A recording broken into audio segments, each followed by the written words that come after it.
Here we are. Everybody. First of all, folks, thanks for all your support and coming to our live streams this week. We've had some great live streams and great guests. I want to thank all of my vloggers, including Mason Riggs, for being Johnny on the spot. As Zenny62 Media grows, we have more great news and some great surprises come Saturday. But the most important matter on tonight's agenda is this man who's been my longtime best friend since, my God, we went, 1991? 1991. I met you in that bar that fella owned on Grand Avenue. Golden Bear, owned by... Golden Bear, thank you. Yes, that's it. Owned by the great Jerry Fagoni. Jerry Fagoni. Yeah. Man. Yeah. And the last time that I saw you was around this time when, right here, we were at your office in Alameda, and this was your last major interview as Alameda city manager. And we're not going to go down memory lane playing just this video because, among other things, it's 25 minutes long. But, John, it's just great to have you back. And, I'm proud of what you've done over the years, and you are the embodiment of my favorite performer and favorite book, Frank Sinatra and My Way. And you did it your way. I'm not a big fan of that song, but I do like his jacket style. So yeah, I can tell it being a Sinatra era kind of jacket. Yeah, I could. It definitely fits you. Hey, so how would you sum up your years going from Oakland to Alameda to Riverside to Irvine to retirement?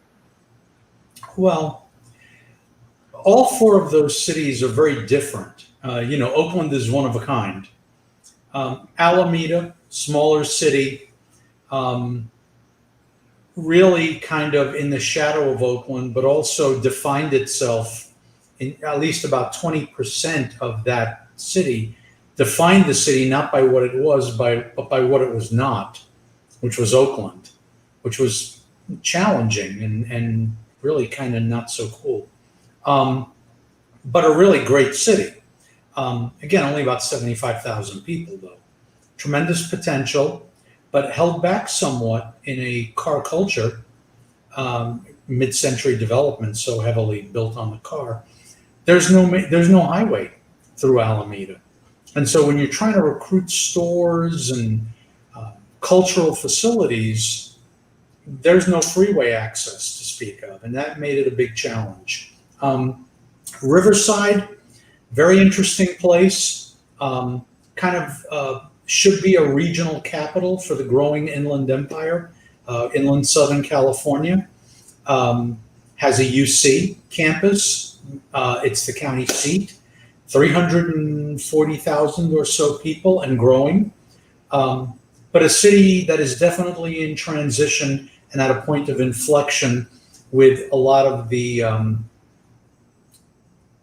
stresses and tensions that can come with the city that is changing from a predominantly Caucasian and Anglo city and has in the past 20 years now become a majority Latino city. And yet City Hall is predominantly Caucasian. A lot of tension there. We'll see how that plays out in the next few years. Irvine is something else. Irvine has more resources than any city I've worked in, and that makes a big difference day to day in terms of how you operate a city and how you can handle things such as the current crisis, the pandemic, take a big revenue hit, but we had 25% in reserves, and so we were able to get through so far without laying anybody off and without any real reduction in services. So Irvine's been a very pleasant closing to the full-time work career that I've had. So thank you for asking. They're all different cities, and they all taught me something different. What did you learn? Well, I learned in Irvine that when you have large resources, you can sort of be buffered against things like a crisis like the pandemic But on a day-to-day basis, the public is extremely demanding in Irvine. They are used to gold-plated services, and they expect it promptly.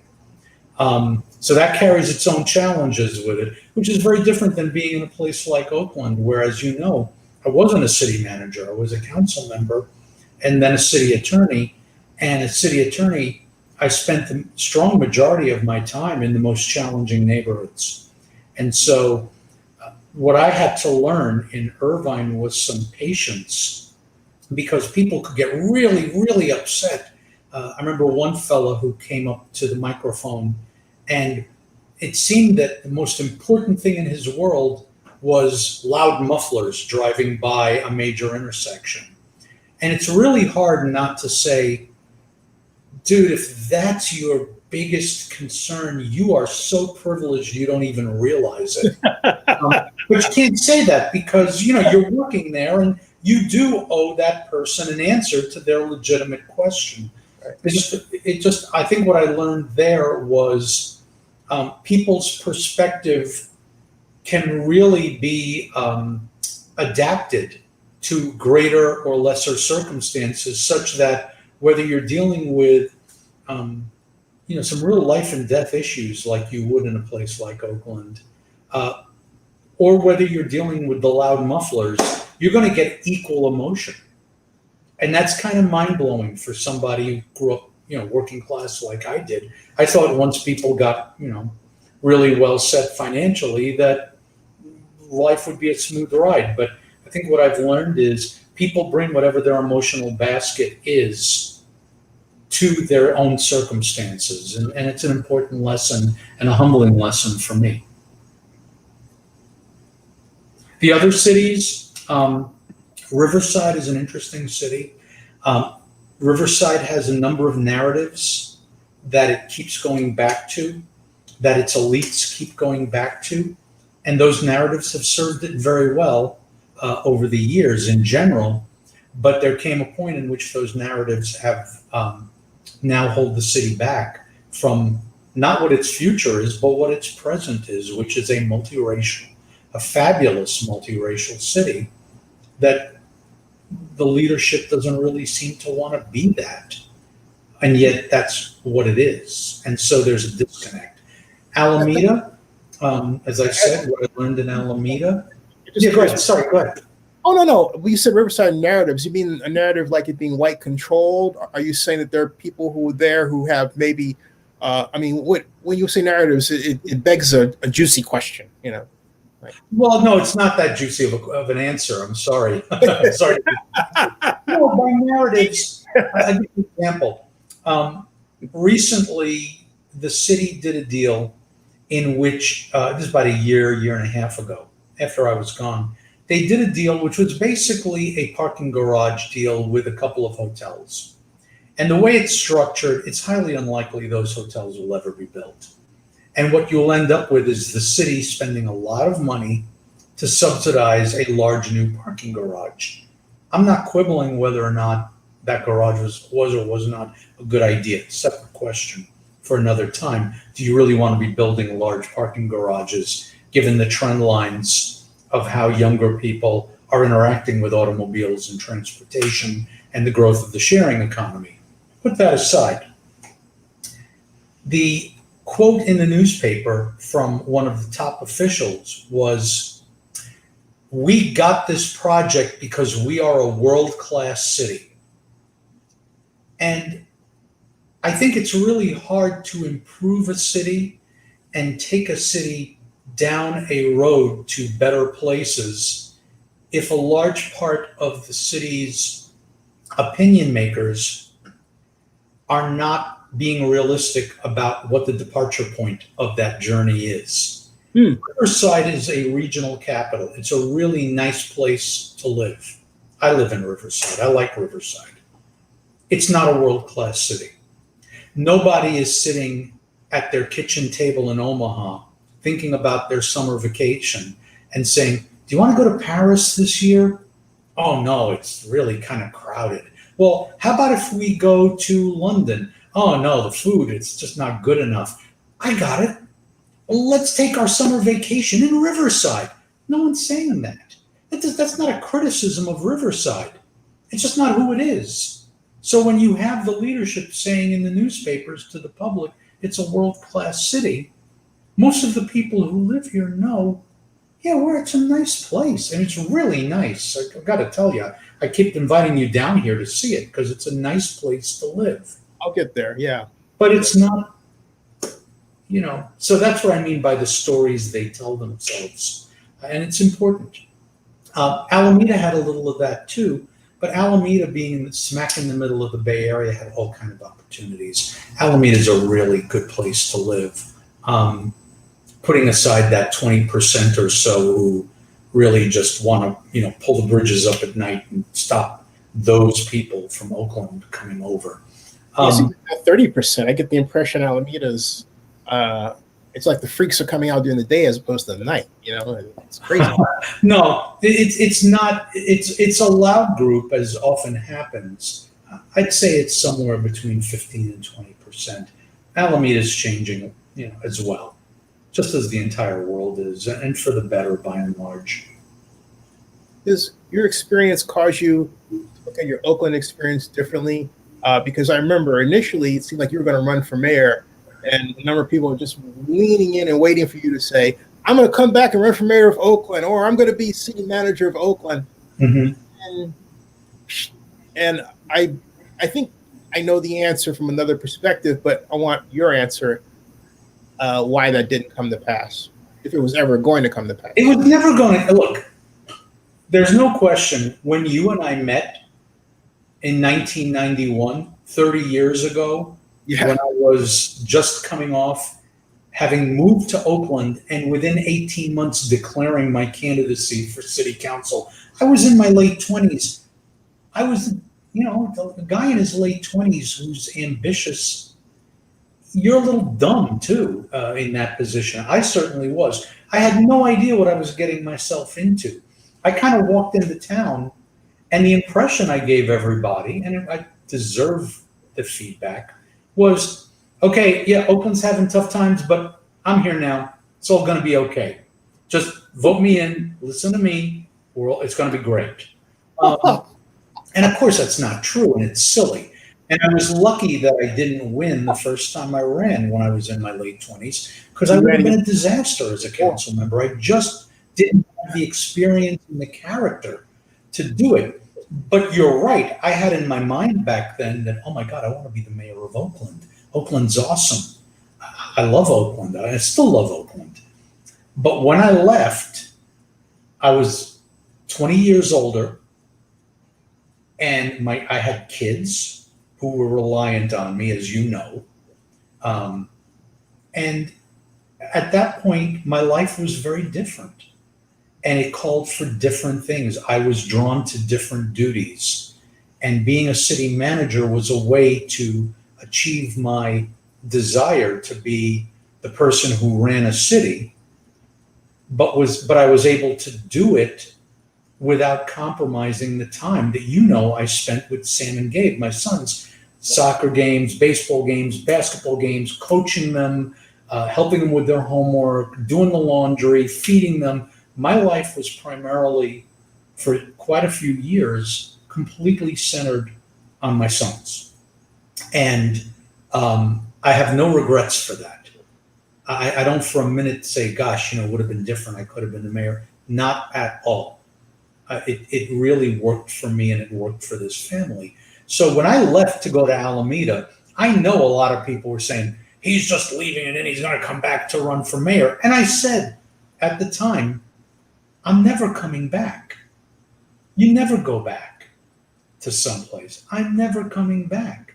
And no one believed it until now. I mean, I'm retiring now, and I've got people saying, he's retiring because of A, B, C, D, whatever it is. That's not why I'm retiring. I have another year on my contract. I could stay in Irvine, but I'm retiring because one of my sons is having a baby in 2 weeks. And thank you. It's awesome. And with COVID, and it's a young couple, he's 22, she's 21, they're going to need help. There's no really way for a young couple right now to get childcare so they can continue with their education and stuff with the pandemic. And you know, Zinni, I mean, you know me long enough. I'm pretty good with kids. And I wouldn't miss the opportunity to watch my granddaughter grow up for any job. So I needed more flexibility and it was time to retire. And that's why I'm going to do consulting work so I can be more flexible and get more control over my own time. Hey, our cities in general, because you have now the platform of three uniquely different and yet also California cities. But I'm reminded with respect to Oakland of something that a friend of mine, ours actually, Ray, who worked for Councilmember Reed, said once. And I'm hesitant because I know how sometimes he feels, but it was I know he may not like that I'm about to put him out like this, but I don't consider it that, because I think what he said was quite appropriate. He said that at the time, and when he said it, it was the year 2013. He said that Oakland had become ungovernable. And I know that I watched you at Riverside dealing with a mayor that I thought, from looking at it from a light year away, had an inappropriate interest that I felt was better spent on helping you run the city better. And then Irvine, it always seemed like there were people who were just nitpicking, but they really didn't understand what they were nitpicking about. And that's my opinion. Okay. Mm-hmm. And then I see Stephen Falk, who was with Walnut, I believe Walnut Creek it was, and left as city manager. Yeah. Yeah. Thank you. And for the correction. And I look at all of this in general, this instability, it seems, that's not even tied to city structure anymore. And I'm wondering if Ray was right. Are cities, particularly in California, harder to govern today? Well, all levels of government is harder to govern. It's a societal-wide problem. But since you asked about cities, I think we have changed who runs for office. I'm not here talking about racial or gender diversity. That's all well overdue. That's not what I'm coming at this from. But there was a time when larger cities, I'm going to speak here to Oakland, larger cities had corporations that were housed in those cities. And when they were physically housed there was actually meaning to that physical location. Over the past 50 years or so, as we've seen the economy become more global, and we've seen distribution networks and the world of work changing, whereas 50 years ago, a middle manager who was ambitious and smart might be encouraged to run for city council in a place like Oakland. Today, if you're a middle manager, you're not being encouraged to get into politics. In fact, you're being discouraged. And not only to politics, but you might actually be being discouraged in any other service type role that you want, because the business world has just become so difficult and cutthroat for everybody. And you can't point to someone and say, well, it's their fault or their fault or their fault. This is how the world has developed. The margins are thinner. In some ways, that's a lot better from a lot of people. But it reflects itself in who goes in to govern. And that's one problem. The other problem is our values from a societal perspective is that nobody runs for office saying, vote for me, I'll make sure nothing bad happens, and we'll just kind of keep things going as they are. Everybody runs for office saying, vote for me, I'm going to clean up the mess. If you're running against an incumbent, you have to run against the mess at City Hall. Mm-hmm. Right? Mm-hmm. If not, what's the logic of throwing out the incumbent? And So everyone comes in preaching that they are going to do something active. They're going to jump on something. When everybody is in that position, you get cacophony. And this is something that baby boomers are particularly noted in my mind for, which is, I used to say about Oakland when I was on the council, the problem is nobody respects institutional arrangements and nobody wants to play their position. And I thought it was just Oakland, but it's everywhere. As in the city of Oakland, in the city of Oakland, we're like a baseball team where we're in the field, the batter hits the ball to shortstop, and all 9 players run to grab the ground ball, and nobody's at first base to take the relay. Everybody wants to be the center of attention at all times. It's like a band where everybody wants to be the lead singer and no one wants to be in the back playing the drums. Yeah. And so once you have that, where everything becomes a zero-sum game of attention and positioning, it's very hard to govern. And when everything is about what's wrong, that I'm going to call it out, I'm going to name it and shame it, it's very difficult to develop trust. Last point.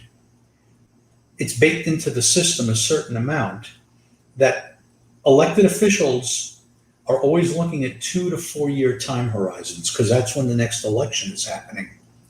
And it doesn't make for a system in which there's any real incentive to look at the long-term impacts and do difficult things, pain today for gain later. Because pain today, it's not going to be accepted by the public. The public is constantly being fed as if they were spoiled teenagers. They're told that everything they want, they should have, they deserve it, they're entitled to it. And it's kind of lost us from the idea that our government is a joint venture. And we all have obligations. We have freedom. But with freedom comes duties and obligations. Freedom is not the absence of obligation. But that's where we are today, where you can't even get people to wear a mask, which is a sanitary measure, without saying, oh, it's my freedom. You're impacting my freedom. What a load of nonsense. We're not allowed to walk around naked and relieve ourselves on the sidewalk. Is that a violation of our freedom? Of course not. No one thinks that because it's a sanitary measure. So, I think Andrew Martinez found that out. I don't out. think it's ungovernable, but I think it's a lot harder than it was 20, 30 years ago. To further that too, I've had a number of guests on this program, but I have to say that among those running for office, there has been an increasing tendency to not appreciate the levers of government and to run as if they're running to be president of the United States or senator, and they have zero idea what the city council, in this case in Oakland, is doing on a regular basis. And I look at them and I'm struck by a thought that I have, and I'll just say it straight out, that we're not putting people in office who really appreciate the institution that is the city hall, the mayor, the council, the city manager. And so by extension, they don't appreciate the institution of the presidency of the United States, which is how I believe, gotten the message we're in right now, but I digress. Right. What created this activist culture where everybody has to be this activist as opposed to the person who can come in who understands how to fix a government and it has not just an understanding, John, but an appreciation of how to run a government? That's a very deep question. We don't have enough time to get into it, but let me make 2 suggestions to you because it's not about politics. Again, it's about the stories we tell ourselves. We've now had probably 4 generations of Americans who have been raised on a repeating narrative. And that narrative is the hero is the person who doesn't play by the rules, right? The hero is the person who doesn't follow the law because the law is somehow corrupt and stupid and follows their own different drum to a higher law. Once you accept that the heroic pose is to not cooperate within the system, and you do it for several generations, and you do it in many ways. Let me grab at something else similar. I will tell you that my experience teaches me that the conforming pose in American culture, especially for males, is the nonconformist. Yes. Everyone's a nonconformist. Yes. And they're all nonconformist in the same ways. Think about something like designer jeans. Show how different you are from someone else by wearing the same thing everybody else is wearing. And so you've got this very Hall of Mirrors-like issue where everyone says, question authority. Well, if you really were a free thinker, you'd have a bumper sticker on your car that says, questioning authority. Right. If you don't have authority, then you have a war of all against all, and might makes right. So, and one last piece. So it's the narrative that the hero is the person who doesn't play by the rules. Number two is that everyone conforms to being a nonconformist. So you have to sort of virtue signal all the time that you don't go along with the crowd, which means you're actually going along with the crowd. The third piece has got to do with this idea that every one of us has a right at some point to say no to everything that we benefit from, that we have no obligation, that we get to benefit from being here. You know, I get to drive on the roads, but I'm ticked off when I get a speeding ticket. I get to, I want to drive my motorcycle without a helmet on because of my freedom. But if I fall and crack my skull, there had better be a trauma ward nearby. And when it comes time for the bond issue to build that new county trauma ward, don't come to me because you're already wasting my money with too much with taxes. So there's a real immaturity in the culture at this point that says, I'm so special. Everyone else has to play by the rules, but not me. And having manners and being considerate of other people, maybe not using the truth as a weapon, somehow renders you inauthentic. And so you should always speak your truth at all times. Well, sometimes that's true. Sometimes it might be kinder to just let the moment go by and understand that we're all part of a society and that manners and discretion are part of the sort of the grease that stops us from all fighting with each other all the time. I got to ask you, are you pointing toward a possible second term for Donald Trump, given that you laid out sort of or is the hero Joe Biden? No, Joe Biden. I wouldn't put either of those guys in the category of hero. I think Biden's going to win. I'm not freaked out by, the race is getting tighter. Of course it's getting tighter. They always get tighter. But there are so many reasons why Trump cannot win re-election that have to do with COVID, that have to do, because you can lie all you like, but in the end, when you start hitting numbers that 200,000 people have died from this, and it is at his feet. His defense is basically China did it.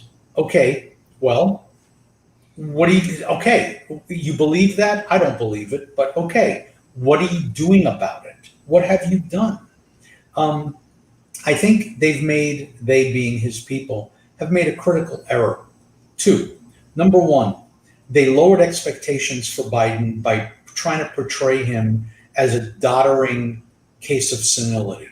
Yes. And while Joe Biden is not, crazy articulate, never was, he's not a doddering idiot. No.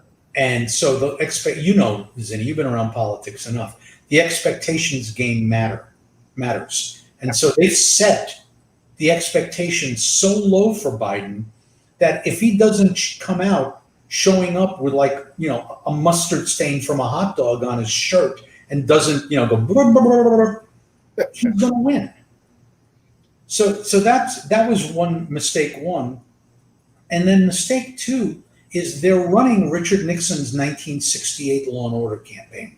The big difference is Richard Nixon was not the incumbent. Right. And Biden was on that the other day when he said, you're worried about being safe in my America. We're in Donald Trump's America. We're seeing things we haven't seen in how long? So right. It's a very important point. And so, you own the situation, and re-elections of sitting presidents are always referendums on the sitting president. I think people overestimated and bought into Trump's a genius in beating Hillary. I think I told you in 2007 when I endorsed Obama, Hillary Clinton was unelectable. Not because she was a woman, but because she was a Clinton. And it was Clinton exhaustion. And what will beat Trump now is not Trump derangement syndrome, but Trump exhaustion syndrome. It's more like, yeah, I've seen this show. It's time to change the channel. I'm tired of this show. And that's what it is. One last point, Zinni. Do you remember the interview we did before the 2008 election? And you asked me about Sarah Palin. Yeah, sure do. Yeah, it was a classic. And I told you then, yeah, she belongs in the entertainment space, not in the political space, but she's an avatar, and we're moving to where politics will be consumed much more as reality show entertainment than it will be a policy debate. Remember me saying that to you 12 years ago? Right. It's the truth. Yeah. And that's what Trump represents. But, like with all shows, at a certain point, if it's the same show over and over again, you jump the shark. And I think Trump has jumped the shark now. A couple of questions out of respect for your time, because we go on for a long, long time. But first of all, two questions. First of all, how the heck are we allowing the president of the United States to behave so unpresidential to get to a point where, remember Katrina? Remember, we actually did a program about Katrina, and I think we were talking about how you would have handled it as opposed to, right? Okay. Do you realize that on the 10th of August, 600,000 people went without power, including 300,000 in Iowa, and the president never mentioned it on Twitter? The mainstream media didn't mention it because they were focusing on him. And it wasn't until last Sunday that they got their power back. And I'm saying, hey, how are we allowing this to go on with not even a bang and a whimper? What's going on with our country that we're allowing that? Well, there's two things. One, that long screed I just went on about people not being polite and not respecting institutional arrangements. My feeling with Trump is people have now come to value and fetishize authenticity. Yes. As if reality TV is real, right? That it's not somehow scripted, because it is. It's scripted, it's not real. But they value authenticity. And so think about every bad guy politician in every film you've ever seen. He's always really oily, and he's telling people, I really care about you. But he's actually evil. In the case of Trump, people looked at him. You hear his people, his supporters. They say, yeah, well, he's a little rough. Yeah, I wish he wouldn't be like that. But I that's what he really believes. I think what they've concluded is nobody would pretend to be such an a-hole. So he's authentic. We're getting an authentic guy. What Trump shows is the fetishism of authenticity, and the fact that the public really doesn't understand that what they're seeing on the screen is mediated in multiple ways and is not necessarily reality. The other piece of the puzzle here is the fault of the media. I mean, I used to watch CNN all the time because it was news. Now, the only time I get CNN news is when I watch CNN International. CNN US is just nonstop people from the Beltway or New York who have talked to each other. And they're all saying the same thing. They're all in the bubble. And so what's happened is what used to be Walter Cronkite and a bunch of stories with a commentary at the end is now inverted. There's a short story to present some basic facts, and then the rest of the show is all commentary. And the commentary is presented not in any kind of logical, analytical exposition. It's basically the revenge of the McLaughlin Group. Yep. For those people who I watched the McLaughlin Group 35 years ago when I was like in my early 20s. I'd have a few drinks and I'd watch the McLaughlin Group, and I would tell my friends would be, God, what are you doing? And I'd say, it's professional wrestling for intellectuals. Exactly. And that's what the news is now. So it's very hard. I watch BBC. Mm-hmm. I gather news from multiple feeds to try to draw my own conclusions. But I don't believe that, I mean, certainly Fox is nonsense by and large. CNN, I happen to agree with sometimes, I agree with them more often than not. But really, do I need Anderson Cooper and Don Lemon and Cuomo? Do I really need them telling me what I already know over and over again? The news is no longer the news. Right. The news is just a way to go someplace to validate your feelings. Mm-hmm. And I think you learn very little. So yeah, I blame the media for Trump. They gave him billions of dollars of unearned media time during 2016, and they've allowed him. I mean, why are they even covering his tweets? I would be covering what's happening to people in the United States. Do you know? Trump promised he was going to bring back the coal and the steel industry. Did he? Is there any stories being done over there except to go out there and say, Trump voters are starting to become disappointed, or he still has the support of these people? It's always through the horse race. We never get any coverage that isn't about the horse race because it's cheaper for them and they're making bank on this guy. They're going to be very sad when Trump loses. All of them, MSNBC, CNN, because they're going to be sad. It's like watching a car wreck. People can't take their eyes off it. And they make money from it. And I want to ask you about something, since we are of this generation. Why is it that no one is talking, first of all, about something that I am quite fond of pointing out? This is a website for crowdsondemand.com. You can hire up to 2,000 actors, protesters, and for example, it says right here in black and white, hire demonstrators and so on. Mm-hmm. And yet no one in the media other than myself is talking about how public relations has advanced to this point. We can manipulate a protest. We can manipulate an attack. Oh, absolutely. Why is nobody talking about it? Because they don't dig, right? You dig. Right. And I mean that in both contexts of dig. Mm-hmm. They don't dig it, and they don't dig for the facts. Right. Because facts are basically not relevant to the presentation of news anymore, except as a platform from which people will argue. That's it. And so you watch one news network to get one set of facts. You watch a different one if you want an alternative set of facts. You watch CNN, and if there's a panel of 5, they'll have one sort of, conservative and 4 basically, moderate liberals.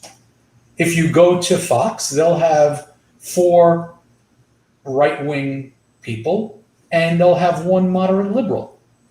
So, the game is set up that one side always wins or the other. But the facts are not relevant to what that product is. And so for them to discuss this, they would be having to do the work to dig it out like you did. They would also then be compelled to explain what it is they're showing on the screen, why this protest is legitimate and why this protest was purchased. They're not going to do that. They just want to show you the pictures and get back to the studio so that they can all argue. And it's the same argument over and over and over again, which is why I don't watch it. I'm bored. ABC admitted that to me regarding the whole Hangman Noose issue when the African-American man held his own impromptu press conference. And they said he was from Oakland, and they said he lived in Lake Merritt. Yet, I found his social media accounts. He lives in San Francisco, and he's from Washington and Sierra Leone. They just assumed, and then this is what Channel 7 did. Well, this is in black and white, John. Well, because he's black, and he's saying that there's no noose problem, there must not be a noose problem, as opposed to, hey, wait a minute, maybe this guy is a plant for PR operative for some type of elaborate, nationwide operation to get liberals confused. Maybe he's a plant, but let's say for the purposes of argument, he's not a plant. Isn't it sad that your answer was, well, he's a black guy, so since he said it isn't a problem, therefore, since I guess all black people are a monolith and they all think the same way and all do the same thing, I mean, it's that kind of nonsense. Yeah. And that shows you that, and you and I have had this discussion for 30 years, that shows you just how embedded racism is, not only on the conservative side of the political spectrum, but in the liberal side of the political spectrum. Because when we had this discussion 10, 12 years ago when I was doing work with the law court, when a conservative looks at a tough neighborhood in a place like Oakland, they say, look at those people, and they condemn the values, right? The welfare state, blah, blah, blah. But what happens when Anglos, well-to-do Anglos, educated Anglos look at a tough neighborhood? What do they say? They look at it and they say, this is the fault of capitalism and everybody is this. It's basically the actual people who are living in that neighborhood are invisible.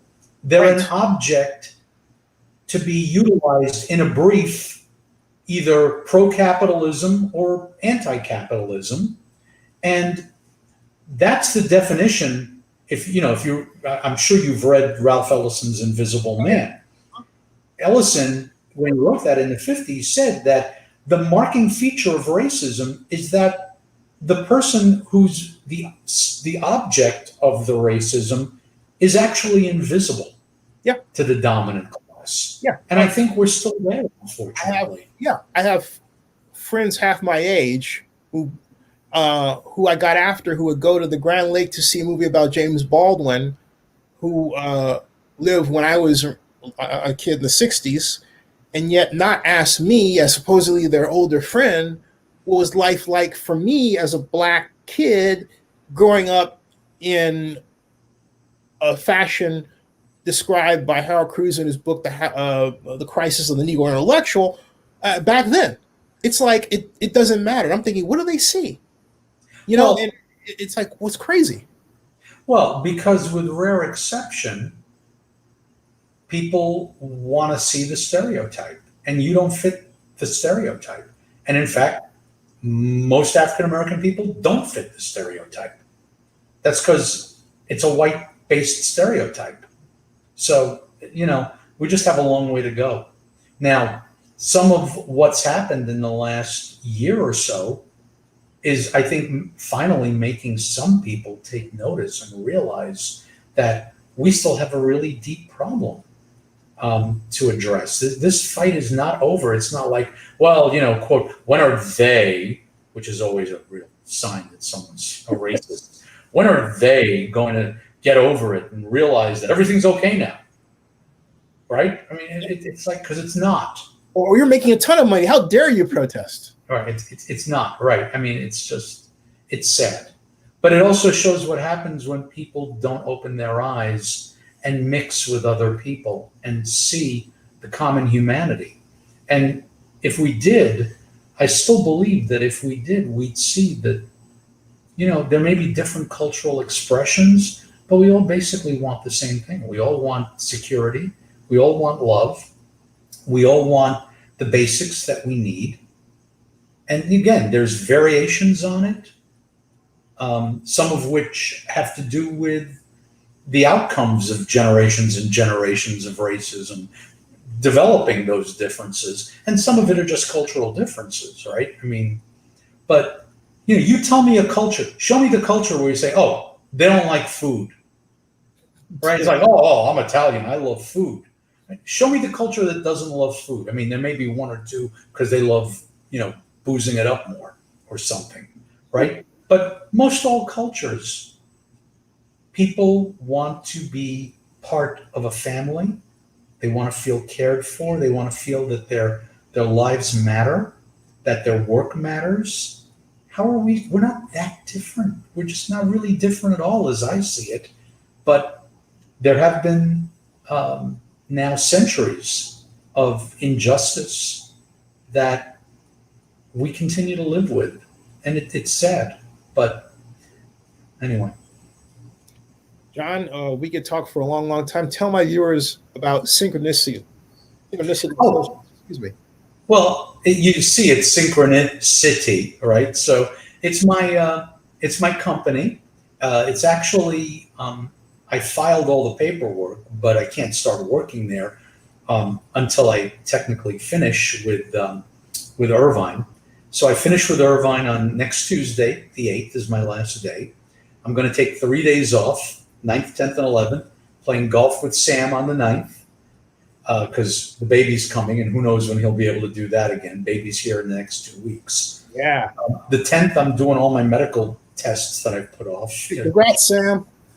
Yeah. And then the 11th, I'm going to sit by my pool. I'm going to start the business on Monday the 14th. It's a consulting firm. It'll focus primarily on administrative and systems analysis in the municipal context, bringing to bear both the policy and the administrative, but through the lens of politics. In other words, what can you actually achieve politically? What can get through your city council? Mm-hmm. And I'm able to do that both as a consultant for cities themselves who may want to bring me in to look at how they handle internal auditing, for example, or how they run their budget decision-making process. That's one piece. The other piece, of course, is private sector, to kind of be, if you will, a spirit guide, because for many private companies, they're befuddled by why they have a good idea and it just doesn't work. Why can't we get this done? What's holding it back? Usually it's either politics or it's bureaucratic resistance. And I think I can diagnose that and help them in many ways. And then the third piece is just kind of policy work for nonprofit foundations and for schools. I'm going to be conducting a 2-hour, they call it a lab, for the graduate students at the Price School at USC in late October. They've asked me to do a lab on leadership in crisis. And there's, I'd say, 50-50 chance that I'll be teaching an intro to public policy course at USC starting in January. My goal is to eventually, if I'm good at it, we'll see. Maybe I'm not good at it, we'll find out. But my goal is to get a professor's position at either USC or UCI or Cal State San Bernardino, and to have a sort of a home, an academic home, and then do a little bit of consulting on the side and spend more time in the world of ideas and try to stay sharp as I get older. That's a great path. Oh, since you're one of the council members from Oakland who brought the Raiders back to Oakland from Los Angeles, what do you think about them in Las Vegas? I'm not happy about them going to Las Vegas, and I'm not happy about the Warriors going to San Francisco. It's the nature of modern sports. I think it's uncool. I think it's too bad. It's too bad for the fans, but it's not unexpected. I mean, there's a reason they're called the Raiders. Wish they put a better team on the field while they were in Oakland the second time. Yeah, they spent a long time running on the glory of the past, and other than about a 4-year period, their second run in Oakland was largely unremarkable and poor. So My sons are Raider fans for life because that's who they grew up with, just like I'm a Giants fan. Yeah.